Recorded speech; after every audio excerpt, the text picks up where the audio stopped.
বাড়ি কোন জায়গা হ্যাঁ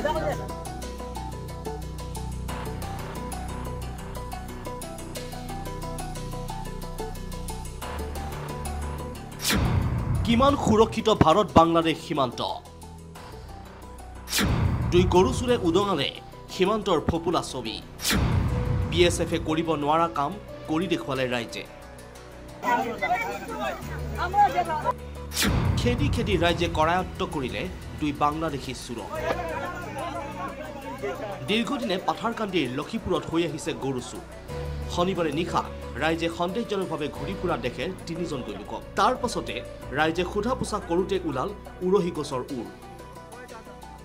বাংলাদেশৰ পৰা গৰু চুৰ কৰাৰ লক্ষ্যৰে আহিছিল তিনি চুৰ সুবিধা বুজি পলায়ন এটা চুৰৰ ৰাইজে খেদি খেদি কৰায়ত্ব কৰাৰ পাছত এইদৰে গছত বান্ধি ৰাখিলে দুই বাংলাদেশী গৰু চুৰক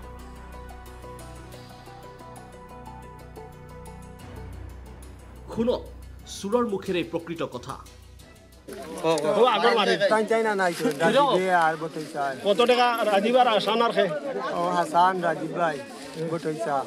কত টাকা কইছে রিপনের লগে কন্টাক্ট করছেন করিয়া আর রিপনে কইছে মাল নেওয়া যাইতাম আবার বাদে অন্য ইয়ালে কত টাকা কন্টাক্ট করছেন 2 লাখ না তো কন্টাক্ট করছেন বাদে আবার বাদে উঠা কইছেন যে ও মাল না দেওয়া আমরা কইতাম মাল ছাড়িয়া দি মাল কই বাদে উঠা কইছেন যে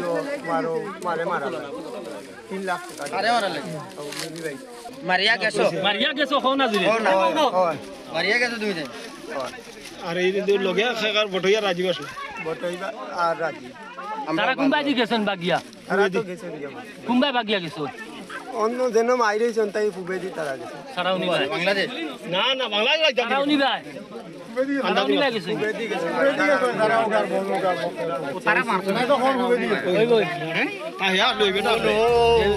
এতিয়া প্ৰশ্ন হয় সীমান্তত বিএছএফৰ তীক্ষ্ণ নজৰৰ পাছতো দুই বাংলাদেশী গৰু চুৰে প্ৰৱেশ কৰিলে কিদৰে নে সীমান্তত নহয় কটকটীয়া ব্যৱস্থা এইদৰে যাওঁ বুলিলে যাব পাৰে আহোঁ বুলিলে আহিব পাৰে নেকি বাংলাদেশী তাক লৈ এতিয়া প্ৰশ্ন সাধাৰণ ৰাইজৰ news desk report India today any